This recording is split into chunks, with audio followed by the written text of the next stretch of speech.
죽음을 어떻게, 네. 죽음에 대한 컨센서스 찾을 수는 없는 거 아닙니까? 쉽게? 쉽진 죽음을 않죠. 어떻게 그럼 바라봐야 되는 건가요? 그러니까 저 같은 경우는 이제 학생들도 이제 거의 뭐 비슷한 수준에서 지금 뭐 굉장히 혼란스럽거나 모르거나 끝이거나 이렇게 생각을 하는데 수업 시간에 저는 이제 이론적인 설명을 하고 다양한 영상 자료를 통해서 달라이라마 의견이나 뭐 인사체험자의 직접 체험담이나 그 뭐 종교의 어떤 그 사후세계에 대한 가르침이나 혹은 또 빙의 현상이나 이런 것을 관련된 자료를 직접 영상을 통해서 체험 교육을 하고 학생들한테 얘기를 합니다. 여태까지 20년, 30년 동안 여태까지 생각해왔던 것이 있고 우리 사회적인 어떤 그 사고방식이 있는데 쉽게 바뀔지는 않을 거니까 계속해서 질문을 던져라. 끝인지 끝이 아닌지 과연 어떻게 죽음을 보는 것이 바람직한지 그렇게 계속 고민하다 보면 어느 날에는 확신이 생길 때가 있을 거니까 섣부르게 그냥 교수가 이렇게 얘기한다고 받아들이지 말고 시간을 두고서 계속해서 질문을 던지라는 얘기를 합니다. 그러니까 죽음을 어떤 일상적인 공론화의 장으로 끌어내면은 네. 죽음에 대한 가치관을 올바른 가치관을 정립시킬 수 있을 거다 이 말씀이신가요? 그렇죠. 시간이 많이 필요한 거죠. 그러니까 자살 시도한 학생, 그러니까 어떤 학생, 이런 학생이 있었어요. 97년에 IMF 당해서 남편이 실직하고 이혼하고 그 이후로 이제 우울증에 걸리고 자살 시도하고 10여 년 동안 그랬거든요. 네. 근데 이 여자분은 지금 40대 초반인데, 자살 시도를 이제 조금 유보했어요. 안 하는 것이 아니라. 왜냐하면은 자기한테 어머니가 있고, 예. 딸이 둘이 있고, 예. 쟤네들을 생각하니까 자살할 수가 없는 거예요. 그래서 그런 기대감을 유일한 희망입니다, 그 사람의. 그런데 우연히 작년 1학기 때 저한테 수업을 들으면서 굉장히 혼란에 빠진 게 자기의 유일한 희망이 다 깨진 거예요, 저한테 들으면서. 죽으면 끝이고, 이 지긋지긋한 삶을 결단 내려고 이제 비장의 카드로 갖고 있는데 그게 깨지니까 혼란스러웠어요.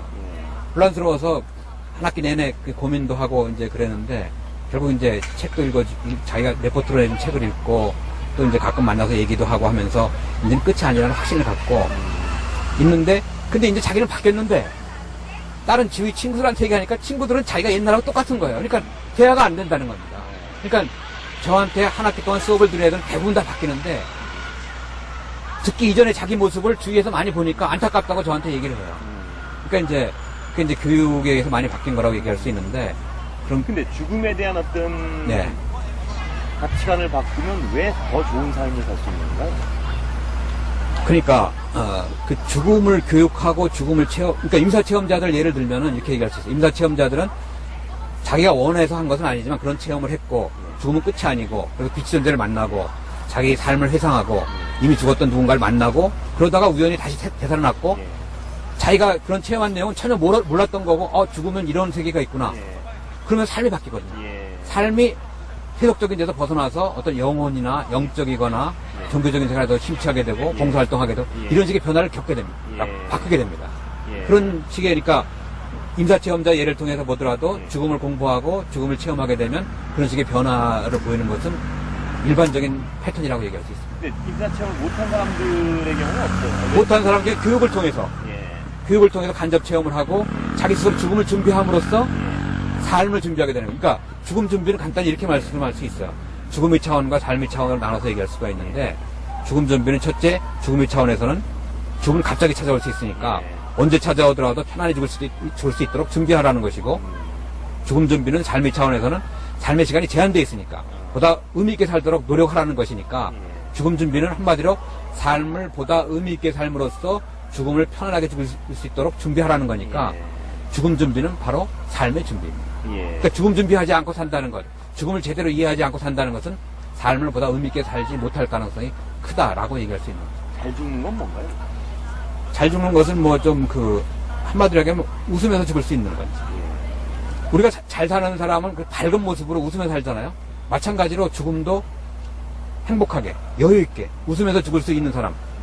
그런 사람은 일단 뭐 잘 죽었다고 얘기할 수가 있죠. 좀 이제 잘 죽었다는 내비를 보다 철학적으로, 생사학적으로 복잡한데 간단하게 얘기하면 웃으면서 죽고.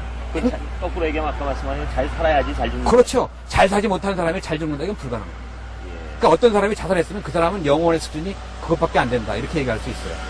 김수현 씨가 재밌는 얘기가 했던데 뭐 어떤 연예인이 자살하니까 너무 성숙되지 못한 행동을 했다.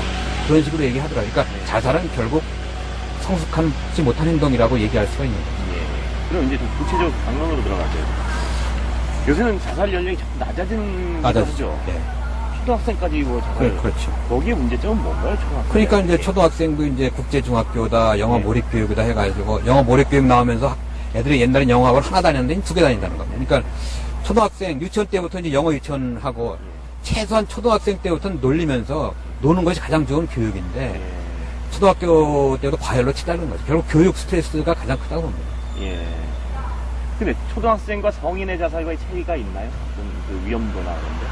초등학생들은 충동적으로 자살하는 경우가 많다고 할 수가 있죠. 특히 이제 노인 경우에는 철저하게 준비한 경우가 굉장히 많아요. 그러니까 좀 가족하고도 이제 연락도 잘 안 하고 찾아오지도 않고 경제적으로 어렵고 병원 깊어가고 그러니까는 몇 개월 동안 몇 년 동안 준비한 끝에 자살하는 경우가 많고 초등학생이나 청소년들 경우에는 순간적으로 충동적으로 자살하는 경우가 많고 이렇게 얘기할 수 있습니다. 그러니까 초등학생의 경우에는 죽음의 의미가 뭔지 잘 몰라서 전혀 모르죠. 그러니까 지금 살고 있는 지금 스트레스가 많은데 예. 그것을 벗어나기 위한 기대감으로 자살하는 거죠. 제가 또 한 가지 사례를 들면 저한테 수업을 들었던 학생인데 이제 서울 반포에 사는 학생인데 예. 이 학생이 이제 초등학교 3학년 때까지 공부를 잘했어요. 예. 근데 이제 4학년 되니까 초등학교 4학년 때부터 좀 공부량이 많아지잖아요. 예. 갑자기 엄마가 옛날엔 문제집을 한 권 줬다가 갑자기 10권 주니까 얘가 질려버렸어요. 그래서 엄마가 외출하는 때 틈타서 답 보고서 딱 쓰고 채점 다 하고 이제 엄마한테 엄마 다 풀었어요 갖다 줬어요. 근데 이제 시험 보면은 이제 성적이 안 나오잖아요. 그러니까 시험 보고서 성적이 안 나오니까 그때부터 초등학교 옥상에 올라가서 뛰어내리려고 4학년 때부터 시도했습니다. 뛰어내리지 못하고 몇 번 이제 시도하다가 그러니까 결국 이제 중학교, 고등학교도 계속 성적 문제 때문에 자살을 시도를 그런 식으로 했고 또 고등학교 때 친한 친구가 자살을 했습니다. 전교 1등 하던 친구인데 공부도 잘하고 그랬는데 유서도 없고 한마디가 그러니까 살기가 너무 힘들다는 얘기만 딱 남겼어요. 그러니까는 왜 자살했는지 구체적인 내용은 아무도 모르니까 부모는 더 힘든 게 되는데. 근데 이제 제가 여쭤보는 거는 초등학생의 자살과 네. 어떤 성인들의 자살과의 어떤 차이랄까 위험성 예. 어떤 뭐 그런 부분이 뭐가 있을까요? 차이랄까. 특히 예. 저는 그 초등학생이나 중고등학생, 대학생 젊은 세대를 위한 자살 예방을 더 집중해서 해야 한다고 봐요. 예. 그 사람들은 특히 전염성이 많이 심해지는 거거든요. 지금 제 애도 고등학교인데 걔네들 사이에 지금 고3이니까 스트레스가 굉장히 많은 거니까 전염성이 더 빨리 가는 겁니다. 예. 그러니까 자기네들도 스트레스가 많고 자살 충동을 많이 느끼고 지금 청소년 상담원이 4,550명을 대상으로 자살 충동을 조사했을 때 전국의 청소년들 10명 가운데 6명이 자살 충동을 느끼고 있어요. 10명 가운데 1명이 자살 시도를 했고 그렇기 때문에 정상적인 판단이나 이런 것이 조금 이제 성인에부터 부족할 수가 있으니까 자살 위험의 전염성이 베르테리 효과라 그럴까 모방 자살이 더 빨리 전파될 수 있는 거니까 죽음에 대한 의미도 제대로 전혀 아무도 가르치고 있지 못하죠. 예를 들면 이런 일이 있어요. 얼마 전에 서울에서 기자가 저한테 전화를 걸어왔는데 학교에서 자살이 일어나가지고 현장에 갔더니 담임을 만났어요. 기자가. 그러니까 담임 얘기가 왜 자살했는지 자기 모르겠다. 배운 적도 없고 뭘 말해줬는지 모르겠다. 이게 우리 사회 현실이란 말이에요. 그러니까 자살해서 안 되는 분명한 메시지를 알기 쉽게 모든 연령대가 또 단호하게 또 구체적이고 직접적인 증거와 함께 제시해 줘야 되는데 그거 없는 상태에서 자살하지 말라. 자살 예방 교육을 교육부에서 교사들한테 지시 내린다고 해서 뭘 가르칠 거겠습니까? 자살해서는 안 되는 이유를 교수님 간략하게 말씀해 주시면 뭔가요? 가장 중요한 거. 간략하게 얘기하면 자살하면 고통으로부터 벗어나는 것이 아니라 더 큰 고통으로 들어간다고 분명히 얘기할 수 있습니다. 그러니까 고통으로부터 벗어나는 해결책으로 하나의 도픽으로 생각하지만은 그것은 절대로 아니라고 얘기합니다. 그 요새 어떤 사이버나 인터넷 이런 것도 좀 자살에 영향을 미치. 그렇죠. 사이버가 지금 예를 들어 인터넷 댓글에 의한 자살, 또 게임 중독에 의한 자살, 인터넷에 자살 사이트는 폐쇄됐지만 뭐 다양한 사이트의 게시판이나 이런 걸 통해서 자살할 사람 모으는 글들이 많이 올라옵니다. 그걸 통해서 사람들 모아가지고 같이 동반 자살하는 경우, 이런 경우도 있고. 근데 그 어떤 컴퓨터에 중독된 사람들은 이 자살 자체에 대한 개념이 좀 틀릴 수 있는. 그렇죠. 근데 지금 요새 그 컴퓨터에 중독되거나 하는 사람들은, 특히 게임에 중독되고 하는 사람들은, 그 젊은 세대들은 실제적인 현실보다 인터넷 게임 속의 현실을 더 리얼하게, 더 실제적으로 본다는 거예요. 그러니까 전혀 다른 거죠. 우리 기성세대들하고는. 그러니까 이게 더 위험한 거라고 얘기할 수 있습니다. 또 인터넷 게임은 맨날 살인, 그걸로 막 되고 있잖아요. 저는 게임을 한 번도 안 해봐서 잘 모르겠지만 다 그렇게 얘기하더라고요. 예. 그것도 문제는 초등학생이나 중고등학생이나 뭐 이런 연령대에는 거의 다 게임 중독입니다. 예. 억지로 부모가 제한하지 않으면 뭐 그냥 뭐 몇 시간이고 며칠이고 잠도 안 자고 하는 세대일 수가 있는 거니까. 죽음에 대한 개념도 뭐 리셋이나 뭐 이런 죽음에 대한 개념을 좀 사이버상의 죽음과 착각할 수 있다는 착각하는 거죠. 그러니까 사이버 게임상으로 리셋하면 다시 처음부터 시작할 수가 있는데, 그러니까 젊은이들이 사이버상의 리셋 버튼을 누른 식으로 자살을 시도하는 경우가 있어요. 예. 그래서 그런 미소를 남기죠. 다시 시작하겠다. 예. 지금 삶은 게임이 잘 안 되는 것처럼 잘 안 되니까 힘드니까 다시 지워버리고 리셋 버튼을 누르듯이 자살하고 다음 세상에서 다시 시작하겠다. 이런 생각을 할 수가 있죠. 그런 어떤 생각은 죽음에 대한 개념을 하면 전혀 틀리다는 걸 알 수 있다는 거죠. 그렇죠. 전혀, 그러니까 이 청소년들한테 자살 예방에 초점 맞춰야 되는 것이 그런 식으로 현실과 사이버 현실을 착각하는 경우가 많으니까 예. 그러한 자살이 더 늘어날 가능성이 큰 거니까 이걸 청소년들 대상으로 자살 예방 교육을 광대하게 광범위한 수준으로 해야 되는 거죠. 그 죽는 순간에 우리가 할 수 있는 질문이랄까 뭐가 어떤 게 있을까요? 죽는 순간에 두 가지 질문이 우리한테 주어집니다. 당사자한테. 첫째는 빛이 존재로부터 이걸 이제 제 마음대로 하는 것이 아니고 티베트 사자에서나 임사 체험자의 증언을 통해서 제가 정리한 겁니다. 첫째 두 가지 질문이 주어지는데, 첫째는 어떤 삶을 살았는가라고 빛이 존재가 던집니다. 그러니까 얼마나 사랑을 실천했는가, 얼마나 영혼이 성장했는가. 그러니까 세속적인 성공 여부는 물어보지 않습니다. 그거는 세속적인 성공이나 출세는 세속에서만 통용되는 거잖아요. 우리나라에서 명문대학 가는 것은 우리나라에서만 통용되지, 미국에서 우리나라의 어느 대학 명문대학 나왔는지 잘 물어보지 않잖아요. 그죠? 그러니까 첫 번째 질문이 얼마나 어떻게 삶을 살았고 얼마나 영혼이 성장했는가를 물어보고, 두 번째 질문은 죽을 때 얼마나 편안하고 여유있게 죽었는가, 행복하게, 그러니까 첫 번째는 행복하게 살았는가, 두 번째는 행복하게 죽었는가, 그런 질문을 하는 거예요. 그러니까 이 기준에 맞춰서 우리의 삶도 진정한 의미에서 행복이 무엇인지 거기에 맞춰서 교육을 하고 삶을 살도록 해야 되는 거죠. 어떻게 해야 행복하게 사는 거예요? 글쎄, 그거는 좀 이제 좀 사람마다 좀 관점이 다를 수가 있는데, 결국 이제 세속적인 기준보다도 두 가지로 제가 말씀드릴 수 있어요.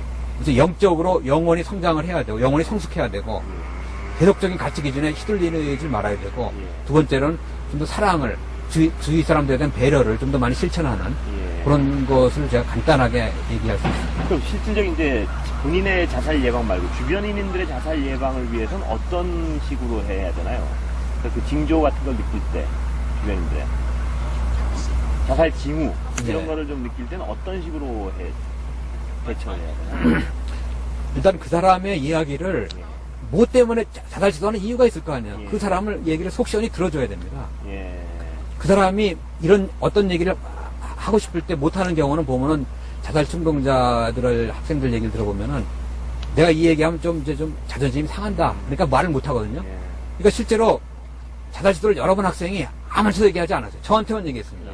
저한테도 첫 시간에 얘기하지 않고 마지막 시간에 소감을 통해서 털어내는 경우가 있는데, 그런 식으로 일단은 자살 충동이나 스트레스가 많은 사람들의 얘기를 그 사람 수준에서 있는 그대로 들어주는 겁니다.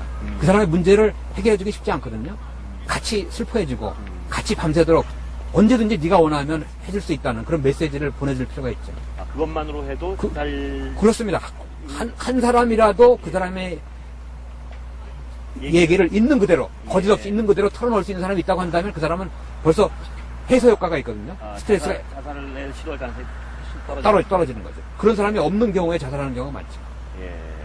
그리고 우울증의 경우는 우울증이 자살하고 밀접한 관계가 있죠. 관계가 있죠. 그건 어떻게 해야 되나? 뭐 병원을 물론 가서 정신질환이죠, 우울증. 우울증도 일종의 정신질환이라고 얘기하는데, 우울증을 이제 정신과에서 치료를 하고, 제가 하는 그 웰다잉 교육에 의해서 치료가 됩니다. 그러니까 직접 만나진 않지만, 왜냐하면 이렇게 얘기할 수가 있어요. 우리 인간한테는 근본적으로 면역력이나 생명력이라는 것이 있는데, 의학적으로는 이제 면역력이고, 우리 철학이나 생사학에서는 이제 생명력인데, 이제 가을이잖아요. 가을에 이제 바이러스가 쭉 돌아다닙니다. 돌아다니는데, 감기 바이러스 누구한테나 들어왔다 나갑니다. 근데 면역력이 약화된 사람, 건강의 수준이 좀 떨어진 사람한테만 걸리고, 그렇지 않은 사람한테는 걸리지 않고 그냥 지나가잖아요. 마찬가지로 우울증도 그렇다고 봐요. 우울증도, 일종의 그 생명력이나 저항력이나 면역력이 약화됐을 때 생기는 예. 거거든요. 예. 제가 하는 웰다잉 교육은 예. 어떤 그 철학적으로 생명력을 활성화시키는 거니까 예. 그런 어떤 우울증 치료에도 도움이 되는 경우를 제가 많이 봤습니다. 예. 개인적으로 우울증이 예를 들어서 좀 의심되는 사람들은 어떻게 해야 되나요? 혼자. 일단은 뭐 치료를 받아야겠죠. 치료를 예. 정신과 상담 치료를 받으시고 예. 정신과에서는 주로 약물 치료와 이제 상담 치료를 하는데 아마 상담 치료는 뭐 충분히 환자한테 의사가 시간을 많이 주지는 않을 거 아니에요. 약물 치료를 하는데 약물 치료가 부작용이 많이 있으니까 예. 뭐 정신과 상담 이외에 어떤 그 햇빛을 많이 쬐는다든가 혹은 운동을 한다든가 예. 혹은 뭐 친한 친구하고 속 시원히 술 먹으면서 털어놓는다든가 예. 털어놓지 않고 꽁 하고 있을 때 그런 사람들이 위험성이 높거든요. 그런 어떤 있는 그대로 털어놓을 수 있는 대화 상대를 많이 가지는 것. 한 사람 이상 가지는 것. 우울증이 굉장히 위험한 경우. 위험하죠. 우울증, 근데 문제는 우리 사회에 우울증이 굉장히 일반화됐어요, 지금. 10명 가운데 5명 정도가, 어느 집단을 조사하든지 10명 가운데 5명 정도가 우울증에 걸렸다고 통계가 나와 있습니다. 예. 그럼 그분들 다 치료를 시급히 받아야 되는 건가요? 치료를 받아야 될 사람 10명 가운데 뭐 5명은 아니겠지만, 예, 한 예. 두세 명 정도는 아주 심각한 수준이니까 치료를 받아야 됩니다. 예. 어떤, 뭐 저런 얘기도 하지 않습니까? 인간이기 때문에 자살 권리를 가지고 있다. 인간만이 자살을 할 수 있다. 뭐 이런 논리를 피우는 사람들도 있는데, 그 부분에 대해서 어떻게 생각하세요? 그렇죠. 그렇게 얘기하는 사람이 이제 뭐 장하멜이나 뭐 그런 사람들이 있는데 자살은 자기가 자기를 죽이는 것이지만 그런데 살생의 권리가 있다는 거잖아요. 자살권이라는 것. 그러면 살인의 권리도 있다는 거잖아요. 예. 살인의 권리를 인정하면 우리 사회가 이루어질 수가 없잖아요. 예. 자기가 마음 하고 싶어서 자살한다면 자기가 하고 싶어서 남을 죽일 수도 있다는 거니까 그것은 인간으로서의 어떤 뭐라 그럴까 조금 그 기본에 어긋난 발상이라고 얘기할 수 있죠.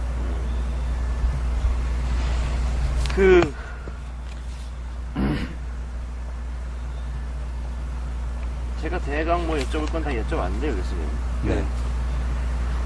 일단 어떤 자살 예방을 위해서 가장 일반적으로 말씀하신 걸 좀 정리해서 좀 말씀해 주시죠. 어때야 됩니까? 그러니까 우리가 자살 예방, 주변에서 자살 예방 교육을 청소년이나 성인들에게 할 때 어떤 부분을 강조해야 돼요? 그러니까 자살해서는 안 되는 이유를 분명하고 알기 쉽게 얘기를 해줘야 되는 거예요. 아까 말씀하신 그거하고 예. 또 어떤 게 있을까요? 자살해서는 안 되는 이유. 왜 내가 내 목숨인데, 내 생명인데 왜 자살을 하면 안 돼? 이렇게 묻는 사람한테는 뭐라고 대답을 해야 될까요? 내 목숨인데 예. 글쎄, 뭐라고 하는 게 좋을까? 아까 이제 나의 소유인데. 자살권하고 같은 거지 않습니까? 예. 근데 이제 그거 관련해서 이걸 얘기할 수 있어요. 일가족 동반 자살 있잖아요. 일가족 동반 자살이라는 용어는 사실 정확한 표현이 아닙니다. 예. 만약에 아버지가 다른 부인하고 자녀를 다 죽이고 자기를 자살하는 것을 동반 자살이라고 그러는데, 그러니까 부모는 자녀를 소유로 생각하잖아요, 그죠? 예. 그런 경향이 있는데, 근데 자기 생명도 소유가 아니고 예. 자녀도 소유하는 것이 아니거든요. 어쨌든 그것은 절대자가 혹은 뭐 빛이 존재가 우리한테 주어진 거고 우리가 주어진 삶의 시간 동안 영혼을 성숙시켜서 다시 빛이 존재한테 돌아가는 건데 그런 의미에서 일가족 동반 자살은 동반 자살이 아니라 나머지 가족은 살해하고 아버지나 어머니가 자기만 자살한 것이다 이렇게 얘기할 수 있는데 동반 자살은 우리나라나 일본이나 이런 데에서 일어나는 현상이고요. 외국에서는 동반 자살이라는 용어 자체를 쓰지 않습니다. 예. 근데 뭐 노자 같은 사람을 제가 전공하지만 거기 생이분류라는 표현이 있거든요. 예. 생이분류라는 것은 생명을 낳았을 때 자기 소유로 삼지 않는 겁니다. 예. 자기 생명도 자기 소유가 아니고 자녀의 생명도 자기 소유가 아니고 그런 소유의식으로 인한 그 비극이 바로 자살로 나타난다고 얘기할 수가 있죠. 예. 베르테르 효과요. 연예인들의 경우에. 뭐, 특히 베르테르 효과. 그건 어떻게 대처해야 되나요? 그러니까 전 이렇게 좀 제안하고 싶어요. 최진실 씨가 자살한 다음에 기사 분량이 엄청나게 나왔어요. 안재환 씨보다 더 많이 나왔는데, 근데 그로 인한 그 에너지나 그것이 굉장히 많이 소모가 됐잖아요. 예. 거꾸로 연예인들이 그만큼 우리 사회에 영향력이 크다는 건데, 그러면은 정상급의 연예인들을 철저하게 자살 예방 교육을 시켜가지고 다양한 연령층의 정상급 연예인 있지 않습니까? 그런 사람들을 자살 예방 홍보 도우미처럼 뭐 인기 가수가 공연하다가 자기 수만 명의 그 관중이 있는 데서 한두 마디 멘트를 하는 겁니다. 자살 예방 관련해서. 그럼 효과가 있을 거 아니에요. 그런 식으로 연예인들이 베르트라고 해가 그 다음에 역 발상을 해가지고 그 사람들을 철저하게 자살 예방 교육을 시켜서 자살 예방 활동을 할 수 있게 하면은 예방 효과가 훨씬 클 거니까 그런 식의 제안을 저는 뭐 사회에 하고 싶습니다. 예, 교수님 감사합니다. 오늘. 예, 예.